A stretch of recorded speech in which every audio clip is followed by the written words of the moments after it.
Serbiya parlamentində ara qarışıb məzhəb itib. Siyasətçilər canlı yayımda tüstü qumbaralarından və göz yaşardıcı qazdan istifadə ediblər. Yoldaşlar, iclas davam edəcək.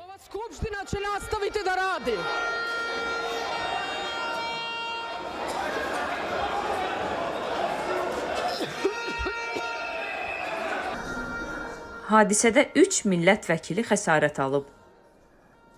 Bir nəfər isə insult keçirib, ağır vəziyyətdə olduğu bildirilir. Bu, aylardır davam edən tələbə etirazlarına dəstək aksiyası idi. Etirazlar qatar stansiyasında dam örtüyünün çökməsindən sonra başlayıb və korrupsiyaya qarşı geniş miqyaslı hərəkata çevrilib. Hakimiyyət iddia edir ki, Qərb kəşfiyyatı Serbiyada sabitliyi pozmaq üçün etirazları alovlandırır.